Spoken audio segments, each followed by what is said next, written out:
오늘도 지난 주일과 더불어서 동일한 본문 말씀 가지고 이와 같이 다름질하라 두 번째 말씀을 전하고자 합니다. 우리 모두는 천국을 향하여 순례길을 걸어가고 있습니다. 예수 그리스도를 우리의 소망으로 삼고 믿음의 다름질을 하고 있는 하나님의 백성이요 성도입니다.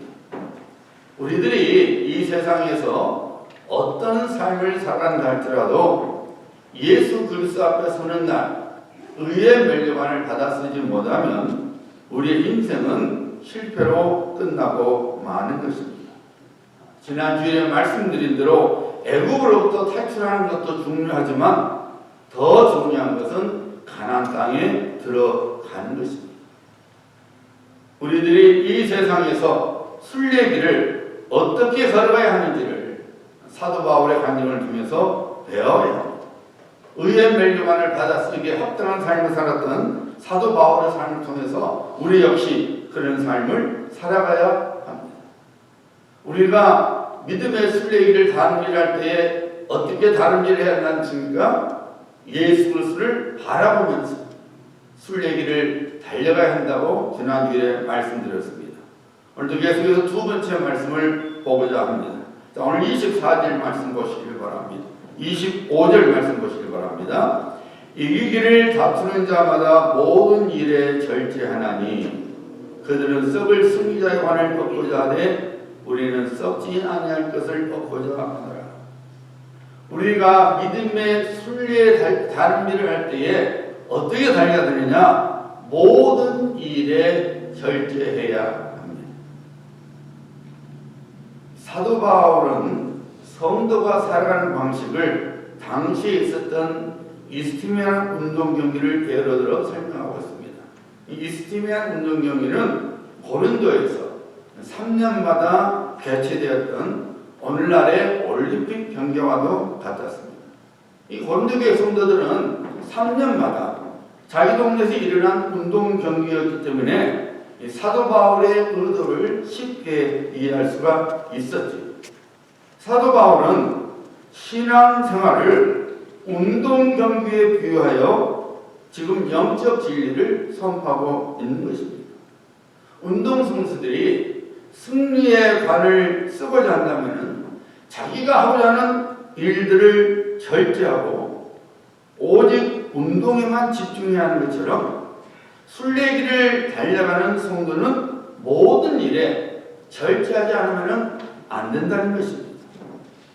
의의 멸류관을 받아 쓰기 위해서는 믿음의 다름질에서 모든 일에 절제하는 삶을 살아가야 된다고 사도 바울은 선포하고 있는 것입니다.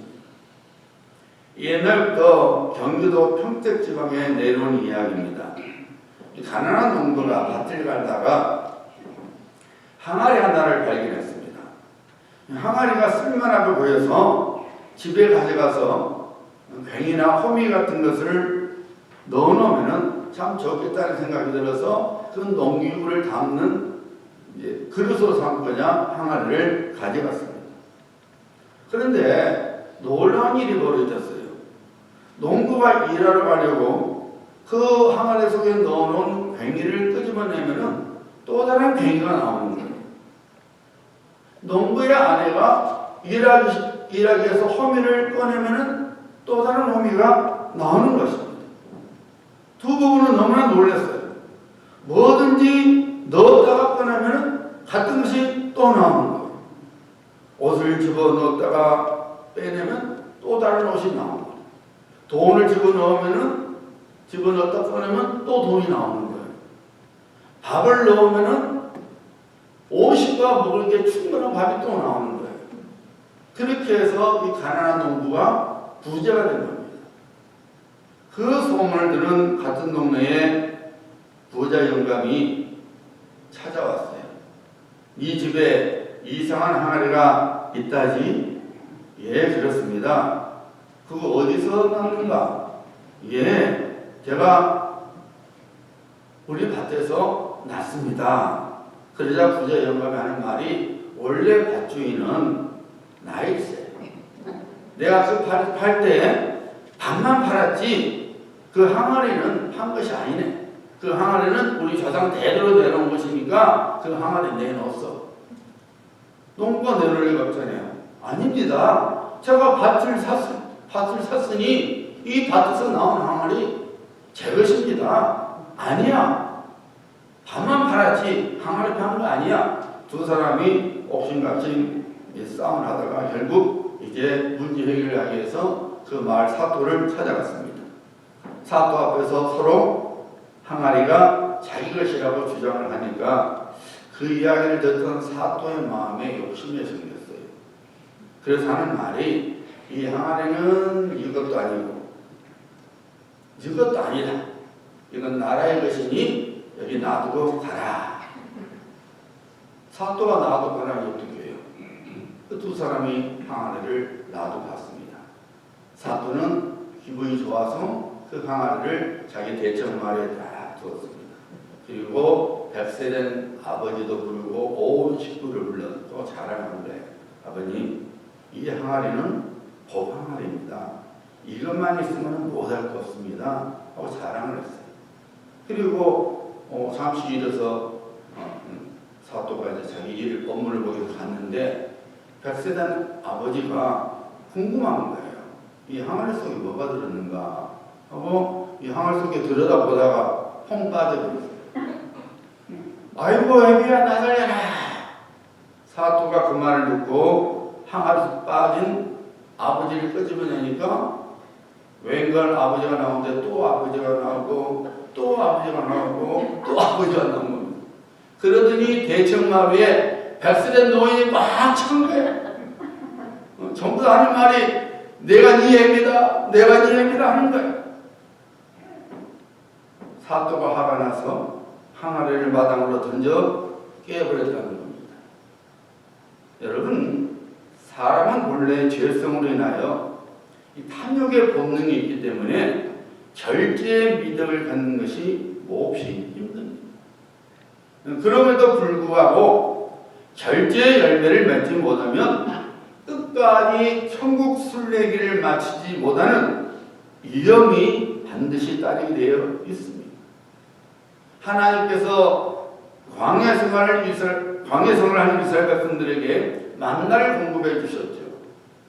그런데 이스라엘 백성들로 하여금 단 하루분의 만나만을 죽게 하셨죠. 어떤 이스라엘 백성들이 더 많이 거두었습니다. 내일까지 먹어야지. 하지만 그 여분의 만나는 다음 날이 되면 반드시 썩어버렸습니다. 왜 하나님께서 하루분 만에 만나를 이스라엘 백성들을 하여금 죽게 하셨을까요? 하나님께서는 그 일을 통해서 이스라엘 백성들을 하여금 인생의 공급자는 하나님이시라는 것을 가르쳐 주기를 위함이었습니다. 그리고 하루분만을 거두게 하신 것은 욕심내지 말라. 인생길에서 욕심내지 말라는 그 교훈을 주고자 하루분만에 만나를 주게 하신 것이죠. 우리 예수님 역시 오늘 우리에게 일용할 양식을 주시옵고라고 기도에서 가르쳐 주셨습니다. 이런 우스갯소리가 있어요. 어느 날 돼지들이 사람들에게 항의를 하는 사태가 일어났어요. 사람들이 과식을 하는 사람을 향해서 돼지가 좀 먹는다고 말하는데 그것이 돼지 입장에서는 억울하다는 거예요. 사실 돼지는 자기 위장의 70~80%가 차면은 더 이상 음식을 먹지 않는다고 합니다. 이렇게 절제를 잘하는 돼지에게 절제를 못하고 과식하는 사람을 보고 돼지같이 먹는다 그러니까 돼지 입장에서는 억울할만 하지요. 아주 오래전에 동물의 왕국이라는 프로그램에서 아마 여러분도 보셨을 거예요. 참 흥미있는 프로그램이잖아요. 아프리카의 넓은 초원에서 사자와 초식동물인 얼룩말과 사슴들이 함께 놀는 장면을 본 적이 있습니다. 어린 마음에 그 장면이 도저히 이해가 안 됐습니다. 촬영을 잘못했나? 아니면 합성시켜 놓는 건가? 왜냐하면 사자 곁에서 어떻게 얼룩말이나 사슴이 풀을 뜯어먹냐 이게 제가 상식적으로 이해가 안 갔습니다. 그 해답을 나중에서야 알았어요. 사자는 생존을 위해서 배가 고플 때만 다른 동물을 사냥한다는 것입니다.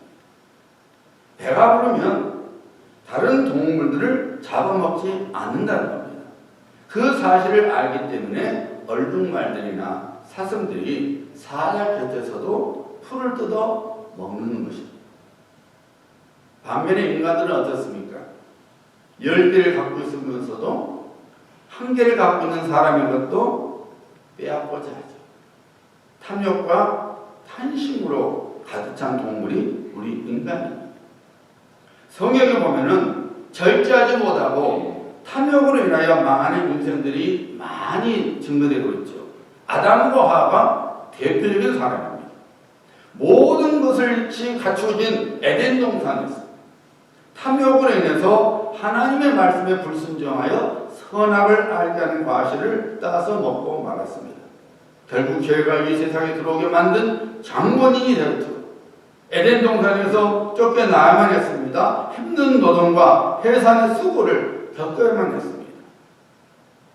가인은 욕심으로 인해서 장자권을 팥죽 한 그릇에 팔고 말았습니다. 롯의 아내는 탐심으로 인해서 소금 기둥이 되고 말하지 않았습니까? 엘리사 선지자 사원 게하시는 탐심으로 인해서 나병에 걸리고 말았습니다. 아나니아와 삽비라는 탐심으로 인해서 모든 교민들 앞에서 하나님의 진노로 죽임을 당하고 말았습니다.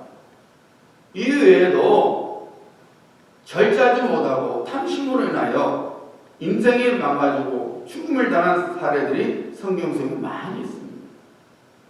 지난 주일에 말씀드렸듯이 모든 것이 완벽하게 갖추어진 천국이지만 그 천국으로 가는 순례길이 결코 쉽지 않습니다. 우리 예수님께서 말씀하신 대로 좁은 문이요 좁은 길입니다. 죄성으로 인하여 우리 안에 있는 탐심과 탐욕을 이용하여 원수 마귀는 어떻게 했든지 믿음의 순례길에서 벗어나게 만들어서 천국에 들어가지 못하게 하도록 온갖 술수와 계획으로서 우리를 공격합니다. 운동선수들은 시합 날짜가 정해지면 자기 기량에 방해되는 모든 것들을 끊는다고 합니다. 훌륭한 선수와 그렇지 못한 선수의 차이가 거기에 있답니다. 물론 아주 드물게 특별한 재능을 갖고 태어난 사람이 있지만 대부분 한 분야에서의 스타는 숱한 영성량으로부터 온다는 것입니다. 하고 싶은 거, 먹고 싶은 거, 그리고 마시고 싶은 것 등을 철저하게 절제하고 오직 운동에만 전념을 합니다. 무엇 때문입니까? 금으로 도움된 메달을 따기 위함이죠. 사도 바울 당시 이스티미아 운동 경기에서는 올리브 잎으로 만든 관을 승리자에게 휘어줬습니다. 며칠이 지나면 금방 시들어버리는 올리브 관을 위해서 모든 일에 운동선수들이 절제를 한다는 것입니다. 그렇다면 여러분, 우리 주님께서 예배해 주신 영원한 일, 참 행복과 참 안식으로 가득 찬 천국에 들어가기 위하여 절제를 하는 것은 너무나 당연한 일이죠. 절제의 헬라어 언어는 에크라테이아인데 원래 뜻이 무슨 뜻이냐면은 통치자의 영향 안에 있음이라는 뜻이에요. 좀 이상하죠? 절제, 셀프 컨트롤이잖아요. 절제한다는 것은 내가 스스로 통제하는 거잖아요.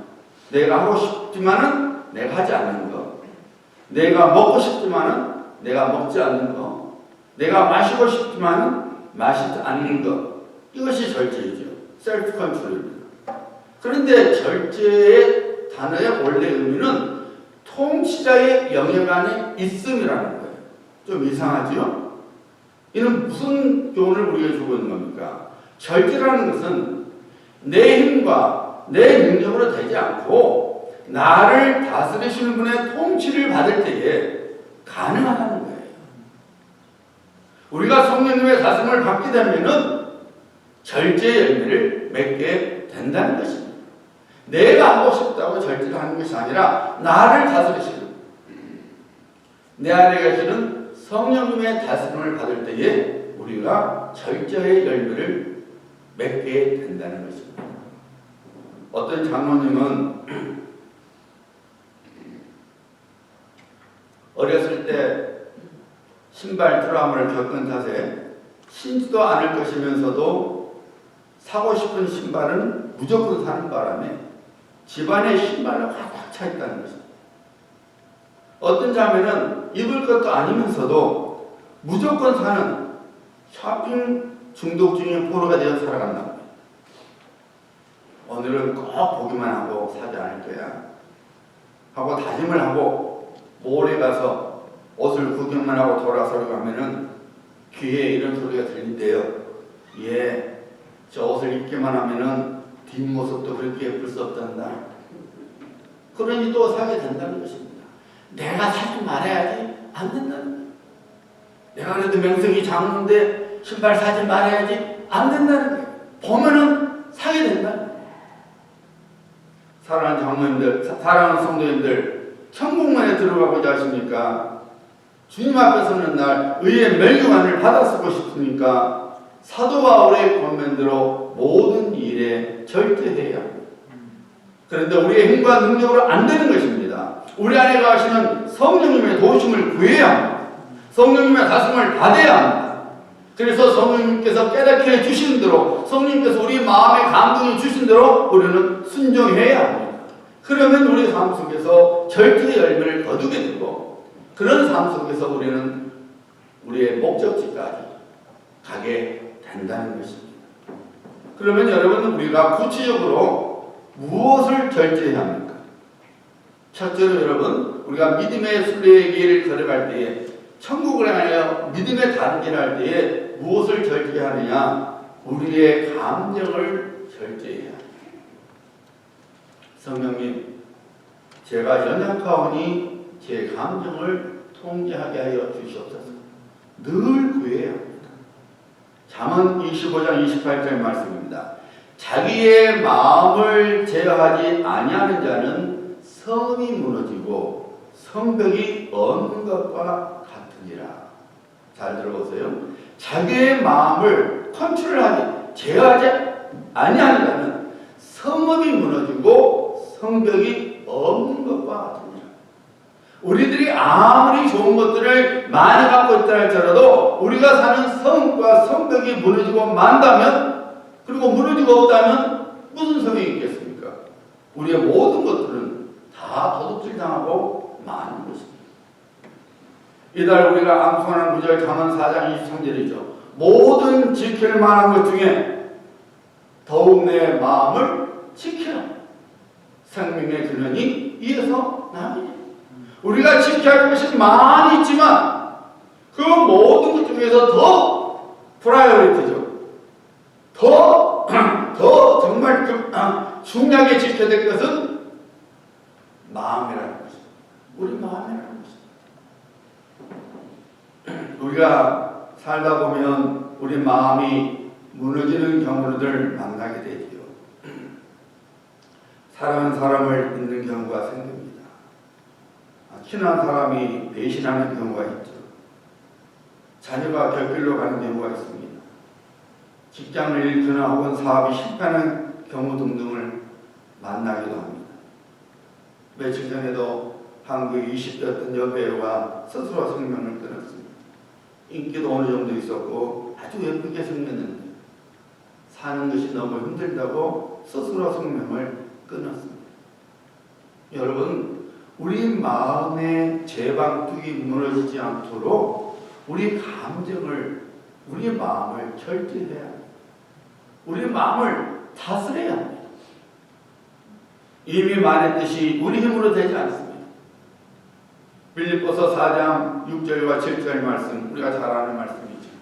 아무것도 염려하지 말고 오직 모든 일에 기도와 간구로 주시고 너희 구할 것을 감사함으로 아뢰라.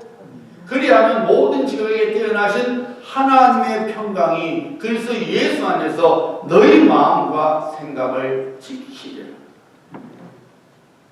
사랑하는 성도님들, 우리의 허물과 죄를 대신하여 죽으시고 다시 살아나신 예수 그리스도께서 우리를 여전히 사랑하시고 계신다는 것을 결코 잊지 말아야 합니다. 사도 바울이 성령의 감동 속에서 에베소 교회 성도들을 위하여 기도했던 그 기도가 우리의 기도가 되어야 합니다. 에베소서 3장 15절과 17절이죠. 아버지 앞에 무릎을 꿇고 비노니 그의 영광의 풍성함을 따라 그의 성령으로 말미암아 너희 속사람을 능력으로 강건하게 하시며 믿음으로 말미암아 그리스도께서 너희 마음에 계시게 하시었고, 우리 마음에 예수 그리스도께서 계시다. 우리가 믿음으로 살아야 한다는 것이죠. 성령 안에서 감사와 기도가 우리의 마음과 생각을 결정해 줍니다. 모든 일에 기도와 간구로 감상으로 하나님께 아뢰라. 모든 일. 우리의 마음이 무너지고자 할 때에, 우리의 마음의 재방뚝이 무너지고자 할 때에 하나님의 이름을 부르면서 하나님이 내게 베푸신 것을 생각하면서 하나님을 살아계신 믿으면서 우리가 감사함으로 우리의 마음의 소원을 하나님께 올려드리면 하나님께서 우리의 마음의 생각을 지켜주신다는 것입니다. 여러분, 감정의 포로가 되어 살아가면 사울 왕처럼 스스로 그 인생이 무너지게 되고 마는 것입니다. 여러분의 가정에서, 여러분의 직장과 사업자에서, 그리고 교회에서 성령의 도우심을 힘입어서 우리의 감정을 절제해야 합니다. 마음 추스리기가 힘듭니까? 감정이 금방 폭발할 것 같습니까? 쏟아내기 전에 눈을 감고 묵상기도를 해야 합니다. 감사기도를 하나님께 드려야 합니다. 그러면 반드시 성령께서 이길 힘과 지혜를 주십니다. 우리의 마음을 추스르게 하시고 다시 한번 일어나서 뛰게 만들어 주십니다. 다윗처럼 말입니다. 둘째로 입술의 절제, 즉 말의 절제가 있어야 합니다. 오늘날 우리 시대를 가리켜서 소셜 네트워크 서비스, SNS 시대라고 합니다. 트위터나 페이스북에서 저마다 자기 주장과 제 의견을 내세우고 있습니다. 그야말로 말의 홍수 시대 속에 살고 있지. 저는 개인적으로 페이스북이나 트위터를 좋아하지 않습니다. 하나는 마치 제 속살을 보여주는 것 같아서 싫고, 또 하나는 상대방이 원하지도 않을지도 모르는데 마치 내가 관심을 좀 받고 싶어서 하는 것처럼 그런 얼굴이 뜬뜬한 기분이 들어서 저는 페이스북이나 트위터 하지 않습니다. 물론 하고 싶은 건 그거 안 한다고 해서 자랑을 시고 한다고 해서 잘못된 건 아니지만은 저는 그렇다고 말합니다. 그런데 문제는 여러분 댓글이에요. 온갖 욕설과 비방과 폄훼하는 글을 실어넣습니다. 댓글로 인해서 상처를 받아 스스로 생명을 끊는 사람들이 비일비지 않습니다. 얼마나 많은지 모릅니다. 이런 시대 속에 살고 있을수록 성도는 입을 다물 줄 알아야 합니다. 절제할 줄 알아야 합니다. 좋은 걸 위로와 격려가 되는 말이나 글을 쓰면 모를까 할 수만 있다면 말하고 싶은 욕구를 절제해야 합니다. 무심코 던진 내 한 말 한마디, 무심코 내가 쓴 말 한마디가 사람에게 큰 상처를 줄 수 있다는 것을 우리는 깨달아야 합니다. 야고보 사도는 말의 위험성을 성령의 감동 속에서 이렇게 선포하지 않았습니까? 혀는 곧 불이요, 불의의 세계. 혀는 우리 주체중에서 온몸을 더럽히고 생애받기를 불살하니 그 사는 것이 지옥불에서 나느니라. 우리 예수님께서도 우리 입에서 나오는 것이 우리를 더럽힌다고 말하지 않았습니까? 혀는 뼈가 없으나 뼈를 부러뜨린다는 말이 있습니다. 말의 파워를 잘 드러내주고 있는 경고의 말이죠. 하나님의 사람 다윗은 이런 기도를 하나님께 드렸습니다. 시편 141편 3절입니다. 여호와여 내 입에 파수꾼을 세우시고 내 입술의 문을 지키소서. 여호와여 내 입에 파수꾼을 세우시고 내 입술의 문을 지키소서. 시편 119편 21절입니다. 내가 주께 범죄하지 아니하려 주의 말씀을 내 마음에 두었나이다. 사랑하는 성도님들, 마귀의 첫 번째 속성이 뭐예요? 거짓입니다. 그래서 마귀를 거짓의 압이라고 부르죠. 그 다음이 뭐냐면은 비방 혹은 음해입니다. 아담과 하와를 무너뜨린 것이 무엇이었습니까? 마귀의 거짓말이었죠. 아니야, 죽지 않아. 오히려 너희들의 눈이 밝아져서 하나님처럼 될 수 있는 거야. 그 거짓에 아담과 하와가 넘어간 것이죠. 하나님께서 욥을 칭찬하십니까? 욥의 진실함과 경외함을 칭찬하니까 마귀가 말했어요.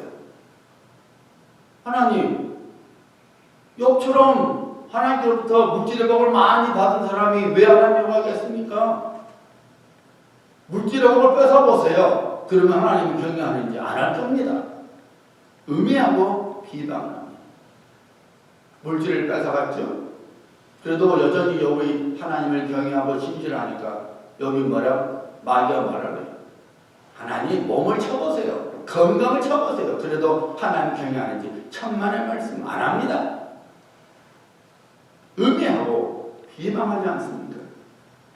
사랑하는 성도님들, 여러분은 누구의 자녀입니까? 하나님의 자녀이십니까? 아니면 마귀의 자녀입니까? 여러분은 누구의 일꾼입니까? 예수 그리스도의 일꾼이십니까? 아니면 마귀의 일꾼입니까? 여러분은 지금 무슨 여건을 갖고 계십니까? 천국 패스포트입니까? 아니면 지옥 패스포트입니까? 여러분들이 하나님의 자녀요, 예수 그리스도의 일꾼이요, 그리고 천국 시민권을 갖고 있는 분이시라면 여러분의 입술에 마귀의 말을 담지 말아야 합니다. 여러분의 말 속에 거짓과 비방과 음해가 들어있지 말아야 합니다. 뿐만 아니라 거짓과 비방과 음해를 옮기는 입술이 되지 말아야 합니다.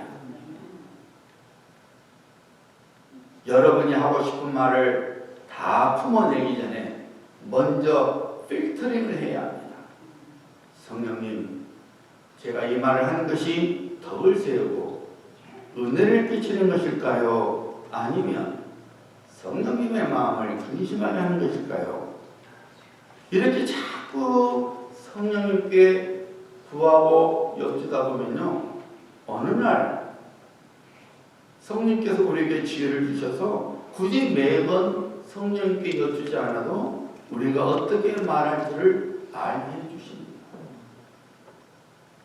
상대방이 설령 10개의 비방의 화살을 나에게 쏠 때에 나도 똑같이 10개의 비방의 화살을 쏘게 되면 둘 다 죽습니다.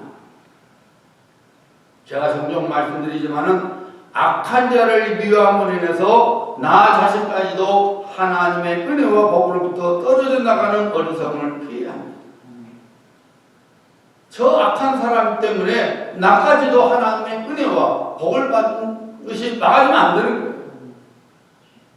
설령 상대방이 10개 화살을 쏜다 할지라도, 비방의 말을 쏜다 할지라도 우리는 우리의 입을 절제해야 합니다.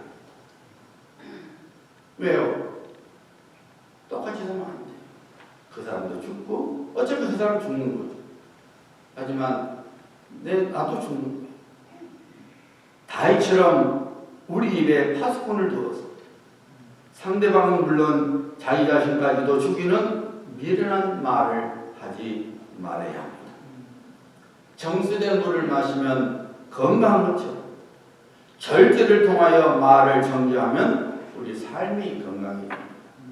우리 믿음이 건강해집니다. 무엇보다도 하나님의 은혜의 손길이 임하게 되어서 하나님의 구원의 손길, 복의 손길, 그리고 도움의 손길을 경험하게 되는 것입니다. 여행길에서 매번 싸우면 그 여행 목적지에 도달할 수 있을까요? 분명히 중도에서 병원 신세를 지게 될 것입니다. 마찬가지입니다. 우리가 천국으로 가는 길에서 우리의 말을 절제하지 못하면 거기는 반드시 다툼이 일어납니다. 크고 작은 다툼에서 우리는 상처를 입게 됩니다. 상처가 설령 작을지라도 자꾸 그것이 쌓이게 되면 그것은 큰 상처가 되어서 결국 순례길에서 멈추게 만든 것입니다. 우리 주변에 그런 자들이 얼마나 많이 있습니까? 상처로 인하여 끝까지 믿음으로 순례자의 길을 걸어가야 되는데 도중하지 않은 사람들이 많이 있습니다. 성도는 성령의 다스림 속에서 말에 절제가 있어야 합니다. 천국 목적지까지 성공적으로 도달하는 삶을 살았던 사도 바울이 선포하고 있습니다. 이기기를 다투는 자마다 모든 일에 절제하나니 의의 멸류관, 승리의 멸류관, 그리고 영광의 멸류관을 쓰고자 소원하십니까? 아니, 우리는 이런 멸류관을 주님께로부터 받았어야 합니다. 그렇지 않으면 이 세상의 어떤 삶도 아무런 의미가 없기 때문입니다. 우리가 주님 앞에 서는 날 주님이 예비하신 의의 멸류관 받아 쓰지 못하고 영광의 멸류관 받아 쓰지 못하고 승리의 멸류관을 받아 쓰지 못하게 된다면 이 땅에서 우리가 아무리 멋진 인생을 살아도 실패 인생인 겁니다. 받았어야 합니다.